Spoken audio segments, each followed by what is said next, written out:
भाई रे राम कहाँ है मोही बताओ। सती राम ताके निकट न आयो। हे भाई कृपा मुझे ये बताओ, जो राम है वो कहाँ है। जिस राम को तुम मानते हो वह सच्चा राम नहीं है। सच्चे राम के अभी आप निकट भी नहीं आए। तुमको पता नहीं है कि राम कहाँ है। तुम बाहर के राम को मानते हो। तुम समझ रहे हो कि राम बाहर है, लेकिन राम तुम्हारे अंदर है। वो परम पिता परमात्मा चेतन शक्ति ही राम है, जो सारे विश्व को चला रही है, जो सभी के अंदर प्रकट है। आपके अंदर भी प्रकट है, सभी मनुष्य के अंदर प्रकट है। तुम उस राम को खोजो। तुम अपने अंतस में प्रवेश करो, अपने भीतर ध्यान की गहराई में उतरो। जब वो तुम्हें राम मिलेगा। सच्चे राम का किसी को कोई पता नहीं है। वो इस शरीर को ही राम मानता है, लेकिन उसको ये पता नहीं है कि राम वो परम पिता परमात्मा, वो चेतन शक्ति, वो सभी के अंदर विद्यमान है। उसको जानने की बात, जो अपने अंदर चला जाएगा वो उस राम को जान लेगा। राम कहत सब जगत फुलाना, सो यहु राम ने होई, करम अतरम करुणा में कैसी, कृप नाम सुख कोई। और जिस राम को मानते मानते सारा संसार भ्रमित हो रहा है, वो भ्रम में डूब रहा है सारा संसार, कि ये बाहर का राम है। वो रामायण वाले राम को मान रहा है। वो मान रहा है कि ये दशरथ पुत्र राम है, अयोध्या के राजा, और ये उनकी पत्नी है। वो उस राम को मानता, लेकिन ये शरीर तुम्हारा राम नहीं है, ये प्रकृति का शरीर है। राम वो परमपिता परमात्मा चेतन शक्ति है, जो सारे ब्रह्मांड को चला रही है। वो एक चेतन शक्ति वही राम है। तुम्हारे अंदर भ्रम उत्पन्न हो गया है, तुम उस राम को नहीं पहचान रहे। और जो अपने अंदर जाएगा, जो ध्यान की गहराई में उतरेगा, वो वही उस राम को जान पाएगा। नहीं तो तुम भ्रम में पड़े हुए। जो सच्चा राम है वो सब पे कृपा करता है। वो सभी को एक जैसा देखता है। वो यही देखेगा कि सबके अंदर वो परमपिता परमात्मा विद्यमान है। वो किसी से ईर्ष्या नहीं करेगा, वो किसी से द्वेष नहीं करेगा। वो यही देखेगा कि ये अच्छा है, ये बुरा है। उसके लिए सभी समान है। जो परमपिता परमात्मा है, चाहे कोई बुरा है चाहे कोई अच्छा है, वो सभी को समान देखता है। लेकिन तुम भ्रम में पड़ गए हो। तुम्हें पता नहीं है कि वो राम कहाँ है। तुम बाहर के राम को मानने लगे हो। अपने अंदर प्रवेश करो, तुम्हारे अंदर ही वो परमपिता परमात्मा राम मिलेगा। जा राम ही सब जग जाने, भ्रम भूले रे भाई, आप थे कोई न जाने, भय कौन सू जाए। और तुम सब भ्रम में पड़ गए हो। तुम अपने आप ही तर्क करते हो, और तर्क करके अपने आप ही संतुष्ट हो जाते हो। तुम रामायण की बात करते हो, तुम राम कथा की बात करते हो, तुम रामलीला की बात करते हो, और अपने आप ही बात कर करके अपने तर्कों से संतुष्ट हो जाते हो। तुम बाहरी राम को खोज रहे हो। तुम रामलीला के राम को खोज रहे हो, लेकिन तुमको पता नहीं है कि वो राम तुम्हारे अंदर है, जो सच्चा राम है, जो परमपिता परमात्मा। वो एक ही परमपिता परमात्मा सारी सृष्टि को चला रहा है। तुम उस राम को जानो, उस राम को खोज लो। जब तुम उस राम को खोज लोगे तो तुम फिर बाहर के भ्रम में नहीं पड़ोगे। तुम्हारा ये भ्रम समाप्त हो जाएगा। लेकिन आपका ये भ्रम जब समाप्त होगा जब तुम अपने राम को खोज लोगे। नहीं तो फिर आप बाहरी राम को खोजते रहोगे। और जो परमपिता परमात्मा को राम को बाहर खोजेगा, उसके कुछ हाथ में लगेगा, वो ऐसे ही चला जाए। सत्य लोक परिजीय तन मन, गुण प्रत नहीं जाही, अलग नाव जाके ठोर न कतु, कोई न को समुच्छाई। तुमको कौन समझाए कि वो राम तुम्हारे अंदर है।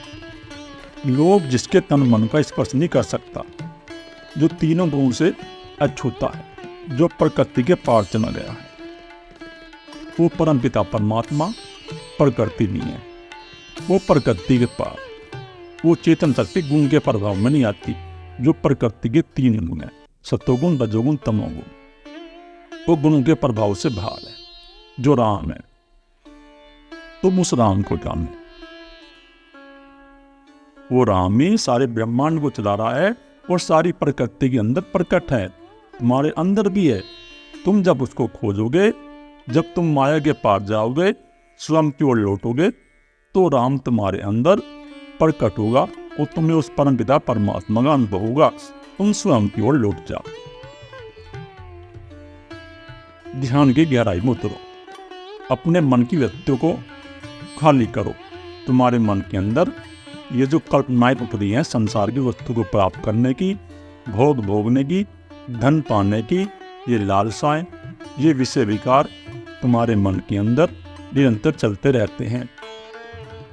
तुम ध्यान की गहराई में उतरो और इन विकारों को छीन करो, फिर तुम्हें उस सच्चे राम का, उस परमपिता परमात्मा का अनुभव होगा।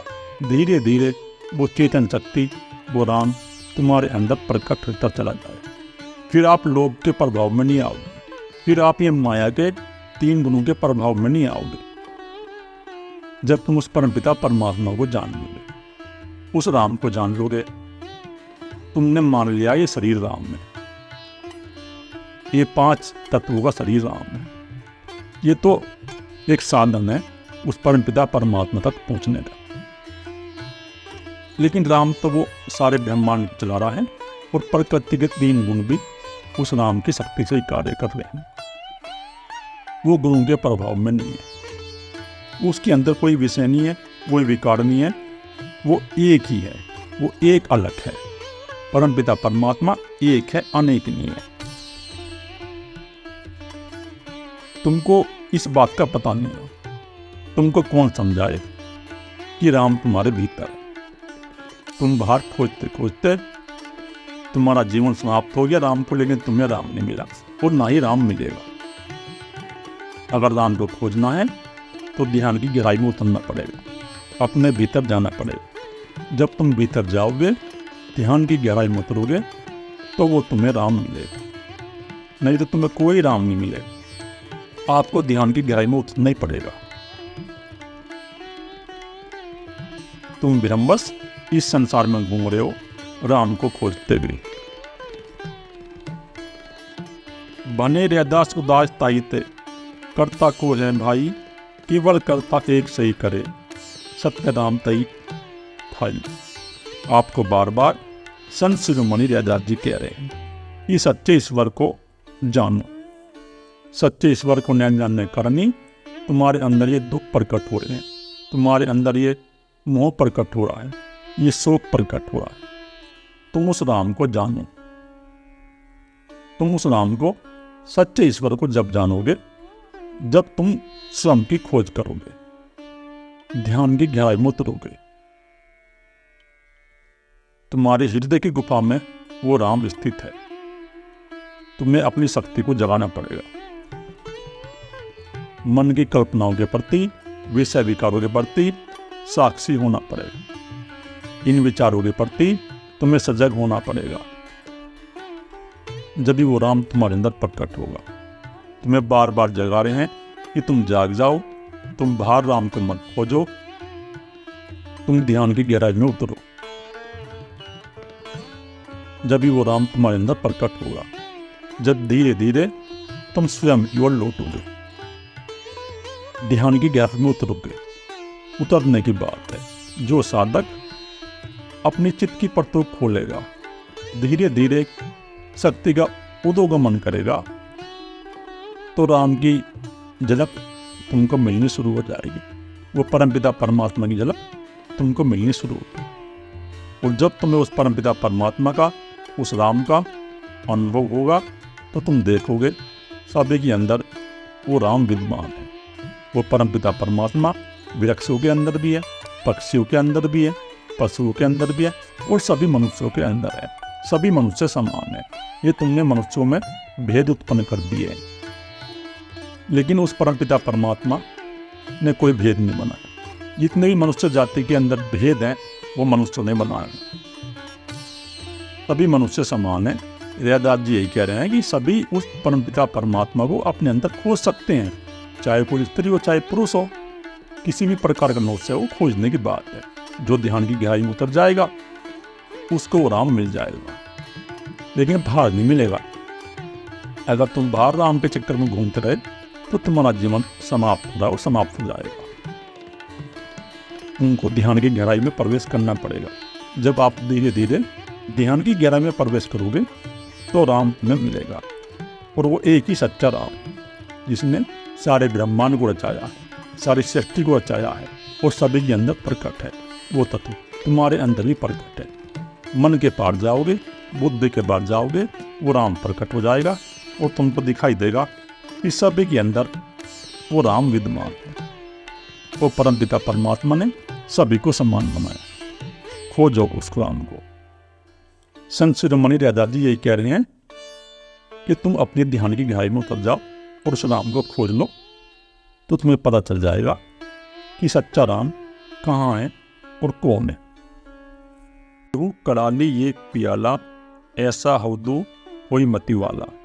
एक कलाली तुम मुझको एक ऐसा मदिरा का प्याला पियाओ जिससे वही होगी मस्त हो जाए। वो भीतर की मस्ती की बात कर रहे हैं रैदास, वो बाहर के प्याले की बात नहीं कर रहे। वो कह रहे हैं कि ध्यान का प्याला पियाओ मुझको, उस परम रस का प्याला पियाओ। उस परम रस के प्याले की बात कर रहे हैं कि जिसको पीकर सब मस्त हो जाते हैं। और योगी जब उस ध्यान के प्याले को पिएगा तो वो भी मस्त हो जाता है। कहे कलाली प्याला दूं इवन हारे का सिट ले। और जो काली माता है वो ये कह रही है कि मैं तुमको वो प्याला दे दूंगी, लेकिन तुम्हारा बदले मुझे सिर चाहिए। इसका अर्थ ये है कि समर्पण। जब तक तुम अपने भगवान के प्रति, अपने इष्ट के प्रति, अपने गुरु के प्रति समर्पण नहीं करोगे, अपने मस्तक को नहीं झुकाओगे, अपने अहंकार को नहीं गिराओगे, तो तुम्हारे अंदर वो ध्यान की गहराई उत्पन्न नहीं होगी। तुम्हारे अंदर वो प्रेम रस नहीं बहेगा, वो आनंद नहीं बहेगा। आपको समर्पण करना ही पड़ेगा। बिना समर्पण के अध्यात्म है ही नहीं। समर्पण के बिना कुछ नहीं है अध्यात्म के मार्ग में। तुम अपने अहंकार को गिरा दो, और जब तुम अपने अहंकार को गिरा दोगे तो फिर वो काली माँ तुम्हें वो प्याला दे देगी, आनंद का प्याला, मस्ती का प्याला। फिर तुम्हारे मन के अंदर ये कल्पनाएं नहीं उठेंगी। ये जो तुम्हारे मन के अंदर निरंतर कल्पनाओं का तूफान उठ रहा है, फिर ये तूफान थम जाएगा। वो तुम्हारा ध्यान समर्पण करते ही एक उस प्रभु में लग जाएगा, एक उस गुरु में लग जाएगा। और जैसे आपका चित्त उस एक गुरु में लगेगा, उस एक प्रभु में लग जाएगा, तुरंत ही आपके अंदर वो प्रेम, वो आनंद प्रकट हो जाएगा। समर्पण करने की बात है। जो समर्पण करेगा उसी को वो प्याला मिलेगा, और उसी को वो माँ काली वो ध्यान का प्याला देगी, लेकिन सिर लेती है। एरी कलाली में क्या कियो, सिर के साटे प्याला दियो। सिर के साटे महंगा भारी, पिएगा अपना सिर डाली। तो अब योगी कह रहा है कि हे काली माँ, तुम कहती हो कि मैं ये प्याला उसी को दूंगी जो अपना सिर देगा। ये आप क्या कह रही हो? इस प्याले के बदले तुम सिर मांग रही हो।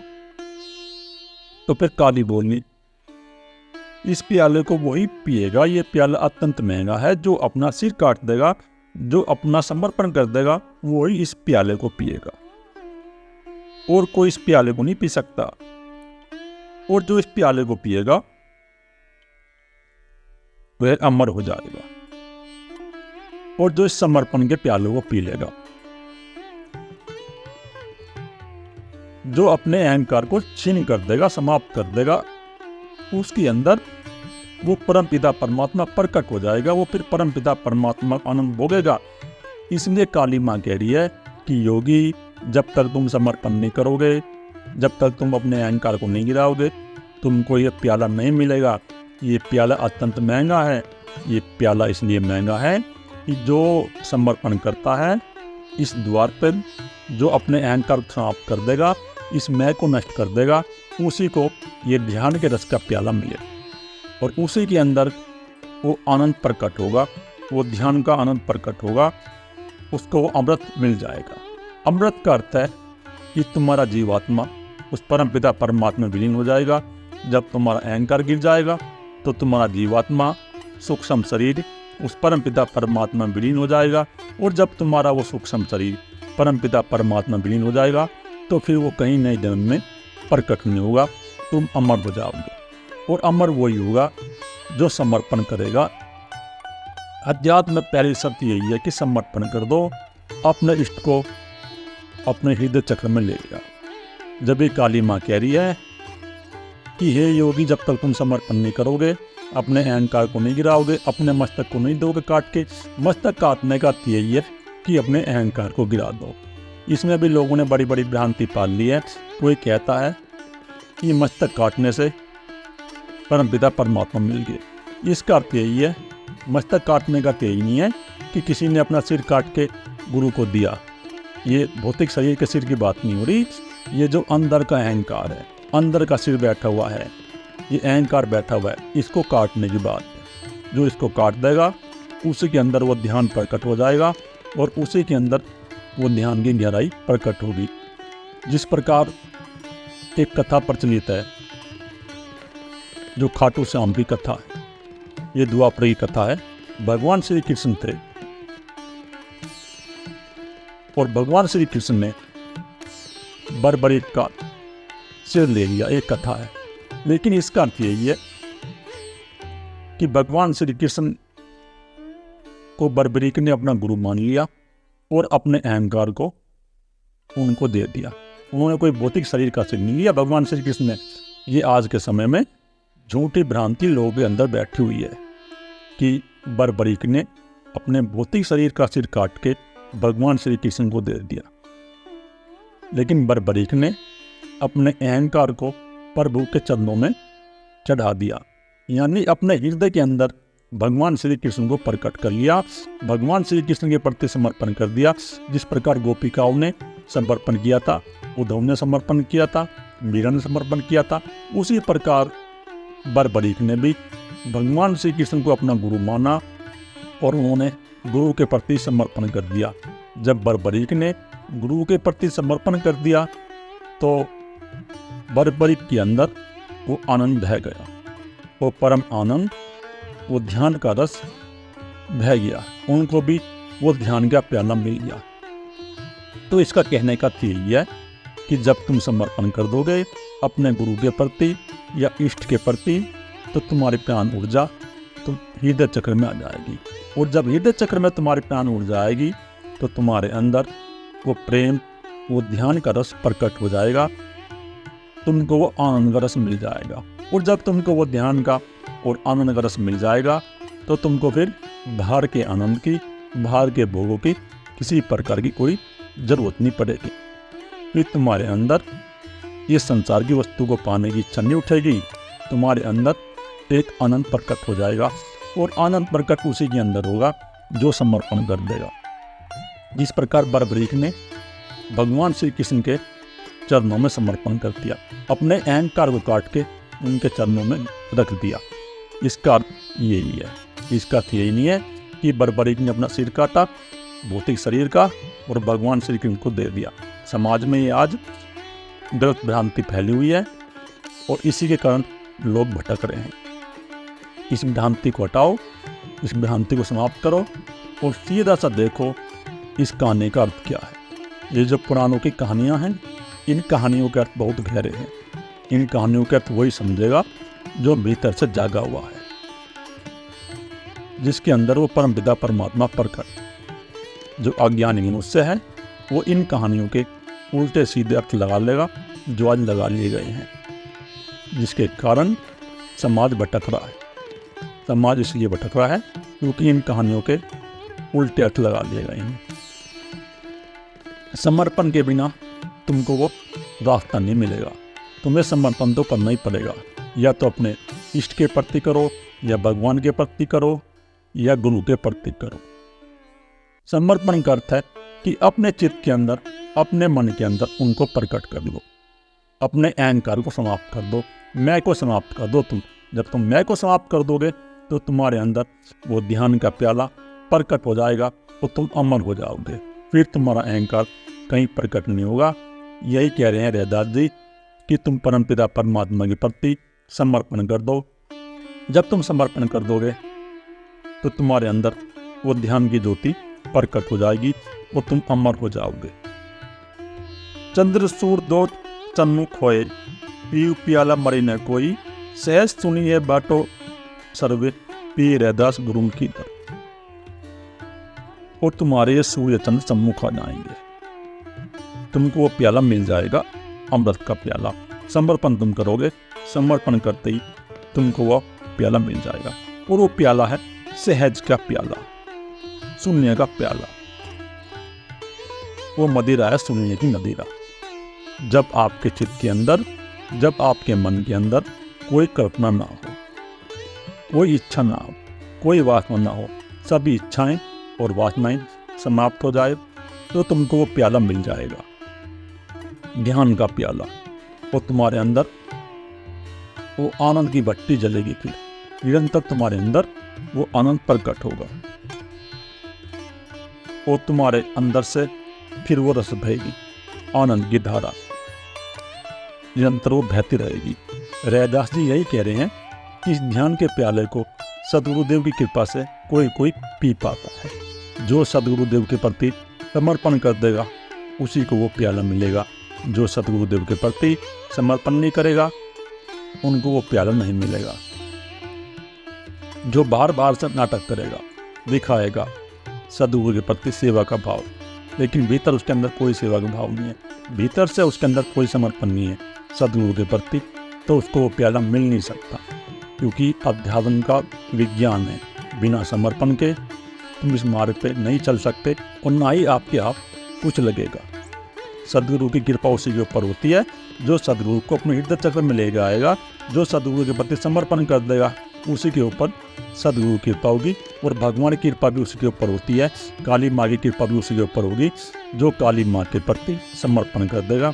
जैसे रामकृष्ण परमहंस ने काली माँ के प्रति समर्पण कर दिया तो काली माँ ने उन्हें वो अमृत का प्याला दे दिया, वो भी जीवन मुक्त हो गए, विशुद्ध चक्र तक पहुँचे। और विशुद्ध चक्र तक पहुँचने के बाद फिर सदगुरु मिले तोतापुरी जी, और तोतापुरी जी ने उनको विशुद्ध चक्र से ऊपर पहुँचाया तो उनके अंदर भी वो आनंद की धार बहगी। उनका जीवात्मा भी उस परमपिता परमात्मा में विलीन हो गया और उनका भी मोक्ष हो गया। लेकिन मोक्ष उसी का होगा जो पहले समर्पण करेगा। अध्यात्म की यात्रा है कि तुम पहले अपने हृदय चक्र में आ जाओ, पहले समर्पण कर दो।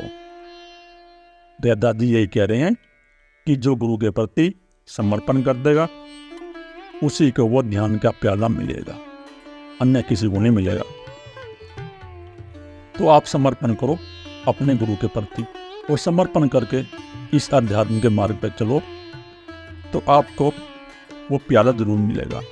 वो आनंद, वो ध्यान का रस आपके अंदर फिर प्रकट हो जाएगा। फिर ध्यान की धारा आपके अंदर निरंतर बह जाएगी, ध्यान की धारा प्रकट होगी आपके अंदर। समर्पण करते आप समर्पण करोगे तो समर्पण करते ही तुम्हारा जो अध्यात्म मार्ग उन्नत हो जाएगा, तुम्हारे अंदर भी वो ज्योति प्रकट हो जाएगी। लेकिन बिना सदगुरु कृपा के, बिना इष्ट की कृपा के, बिना समर्पण के तुमको वो ध्यान नहीं मिलेगा, तुम बाहर ही भटकते रहोगे। वो शून्य का आनंद। शून्य का अर्थ है जिसके चित्त के अंदर कोई व्यक्ति ना उठे, जिसके मन के अंदर कोई कल्पनाएं ना हो, जो भीतर से शून्य हो गया। और जब भीतर से शून्य हो गया उसी के अंदर वो आनंद प्रकट है। वो माटी को पुतला कैसे नाचत है, देखो देखो सुनो बोले दावरी फित्तू है। और देखो ये मनुष्य मिट्टी का पुतला, ये माया के प्रभाव में आ गया है और ये माया के प्रभाव में आके इधर उधर घूमता फिरता है। ये संसार में दौड़ लगा रहा है, ये धन का संग्रह करने में लगा हुआ, ये संसार की वस्तु को प्राप्त करने में लगा हुआ मनुष्य। लेकिन ये देखता नहीं है कि ये जो शरीर है ये 5 तत्वों का है। ये पृथ्वी, जल, अग्नि, वायु, आकाश, इन तत्वों का बना हुआ है। ये माया का शरीर है, ये घूमता फिरता है, संसार में भागता फिरता है, कभी धन का संग्रह करता है। ये माया के 3 गुण के प्रभाव में आ गया है और अज्ञानी होकर सबको देख देख कर उनकी बातें सुनता हुआ अभिमान पूर्वक वचन बोलता है। अभिमान इसके अंदर प्रकट हो गया, अहंकार इसके अंदर है और ये सबकी बात सुनेगा, झूठी सच्ची बात सुनेगा और संसार को इस प्रकार दिखेगा कि ये संसारी सत्य है, क्योंकि वो माया के अधीन है। जब तक तुम्हारे अंदर अहंकार रहेगा तुम माया के अधीन रहोगे और माया के चक्कर में आ जाओगे और ये माया तुम्हें घुमाती रहेगी, तुम दौड़ते फिरते रहोगे जब तक तुम माया के चक्कर में रहोगे। और ये मन ही तुम्हारा माया है। ये जो तुम्हारे मन के अंदर दौड़ चल रही है संसार की वस्तु को पाने की, कल्पनाएं उत्पन्न हो रही हैं निरंतर संसार को भोगने की, वस्तु को पाने की, यही माया है। तुम इन कल्पनाओं से पार जाओ, इस अहंकार से मुक्त हो। जब तुम इस अहंकार से मुक्त हो जाओगे तो राम परमपिता परमात्मा तुम्हारे अंदर स्वयं ही प्रकट होगा। और अहंकार जब तुम्हारा नष्ट होगा फिर आप माया के प्रभाव में नहीं आओगे, फिर आप माया से मुक्त हो जाओगे। लेकिन तुम्हें ये अहंकार समाप्त करना पड़ेगा। ये अहंकार ही जन्मों जन्मों से तुम्हें भटका रहा है। ये जीवात्मा तुम्हारी जन्मों जन्मों से प्रकट हो रही है इस अहंकार के कारण। ये भागा भागा फिरता है इस शरीर में रहते हुए। जो अज्ञानी मनुष्य है, जिसके अंदर वो ज्योति प्रकट नहीं हुई, जिसके अंदर वो परमपिता परमात्मा प्रकट नहीं हुआ, जो अज्ञानी मनुष्य है संसार को सत्य मानेगा और संसार की वस्तुओं की दौड़ में लगा रहे, अपने घर परिवार के मुंह में फंसा रहेगा। और जो अहंकार से मुक्त हो जाएगा, जिसके अंदर वो ज्योति प्रकट हो जाएगी, वो देख लेगा कि वो एक राम, वो परमपिता परमात्मा सभी के अंदर विद्यमान है। मनुष्य माया के चक्कर में आ गया है और भ्रमवश घूमता फिरता है। जब कछु पावे गर्भ करतू है, माया गई तब रोवत लागत है। और जब इसे कुछ मिल जाता है, जब इसको धन मिल जाएगा, पैसे मिल जाएंगे, तो ये खुश हो जाएगा। ये गर्व करेगा कि देखो मुझे धन मिल गया, देखो मुझे पैसा मिल गया, देखो मेरे पास अच्छी गाड़ी आ गई, अच्छा मकान आ गया। तो इस प्रकार ये अहंकार करने लग जाता है। और जब धन चला जाता है तो फिर ये रोने लगता है कि हाय मेरा नुकसान हो गया, हाय मेरे पैसे मर गए, हाय मेरा घर नष्ट हो गया, हाय मेरा बिजनेस ठप हो गया, हाय मेरी नौकरी चली गई। तो इस प्रकार ये अहंकार ही तुम्हें नचा रहा है। इस अहंकार से तुम मुक्त हो जाओ। जब इस अहंकार से मुक्त हो जाओगे फिर आप ये नहीं कहोगे कि ये जगत मेरा है, ये धन मेरा है। फिर तुम्हें जो परमपिता परमात्मा देगा तुम उसको स्वीकार कर लोगे और स्वीकार करके अपनी मस्ती में मस्त रहोगे। तुम इस अहंकार से मुक्त हो। अहंकार तुम्हारे अंदर प्रकट हो रहा है जन्मों जन्मों से, और जब तक तुम इस अहंकार से मुक्त नहीं होगे तुम माया के चक्कर में फंसे रहोगे। अपने भीतर खोजो, स्वयं की ओर लौटो, अपने मन बुद्धि के पार जाओ। मन बुद्धि के तुम पार जाओगे तो परमपिता परमात्मा तुम्हारे अंदर प्रकट होगा, नहीं तो तुम संसार में लगे रहोगे और रोते रहोगे। अगर तुम अपने अहंकार से मुक्त नहीं होगे, तुम्हें यह मनुष्य जन्म मिला है, इसका लाभ उठाओ और माया से तुम पार जाने का प्रयास करो। ये अहंकार के कारण ही तुम कहते हो ये धन मेरा है, ये दूसरे का है। तुम सृष्टि में भेद देखते हो अहंकार के कारण। ये भेद बुद्धि तुम्हारे अंदर प्रकट हो गई है। इस भेद बुद्धि को समाप्त करो। ये भेद बुद्धि जब समाप्त होगी, जब तुम उस परमपिता परमात्मा का भजन करोगे, सच्चा समर्पण कर दोगे, उसकी ओर लौटोगे। नहीं तो तुम संसार में भेद देखते रहोगे और परेशान रहोगे और दुखी रहोगे। सुख दुख तुम्हारे अंदर ये उत्पन्न होते रहेंगे, अहंकार के कारण होते रहेंगे। और तुम फिर रोओगे। कुछ दुख आएगा तुम रोने लगोगे, कोई सुख आएगा तुम हंसने लगोगे। मन वचन क्रम रस कसिए लुभाना, विन से गए जाओ कऊ समाना। और मन वचन और क्रम से यह विषय में डूबा रहता। तुम डूबे हो विषय में, तुम्हारा मन लगा हुआ है संसार की दौड़ में। तुम्हारे मन के अंदर चल रहे हैं विकार, काम की वृत्ति, लोभ की वृत्ति, क्रोध की वृत्ति। ये विषय विकार तुम्हारे मन के अंदर निरंतर चलते रहते हैं। तुम डूबे हुए संसार में, तुम इसके पार जाओ। उस परमपिता परमात्मा को प्रकट करो, उस ज्योति को प्रकट करो। किंतु जब यह नष्ट हो जाता है तो पता नहीं कहाँ समझ आता है। और जब यह तुम्हारा अहंकार समाप्त हो जाएगा तो तुम विषयों से मुक्त हो जाओगे। और अगर तुम्हारे अंदर ये अहंकार रहेगा तो तुम मन वचन कर्म से संसार में डूबे रहोगे। ये विकार तुम्हारे अंदर चलते रहेंगे, ये विषय तुम्हारे अंदर चलते रहेंगे। स्त्री को भोगने की चिंता तुम्हारे अंदर रहेगी, धन को पाने की लालसा तुम्हारे अंदर रहेगी। जब तक तुम संसार में रहोगे, जब तक आपके अंदर ये अहंकार रहेगा। अहंकार को छीन कर दो तो तुम्हारे अंदर से ये लोभ समाप्त हो जाएगा, ये विकार समाप्त हो जाएंगे और तुम उस परमपिता परमात्मा को पालोगे। कहे रैदास बाजी जगू माई, बाजी गरसऊ मोई प्रीति बनी आई।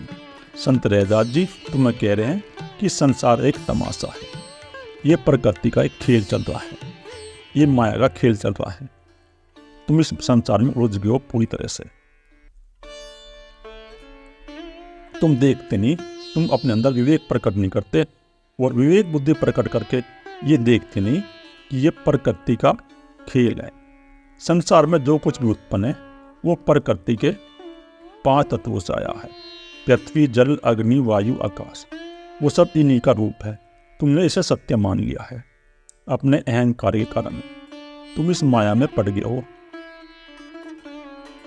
तुम उस ईश्वर को नहीं जानते, परमपिता परमात्मा को नहीं जानते।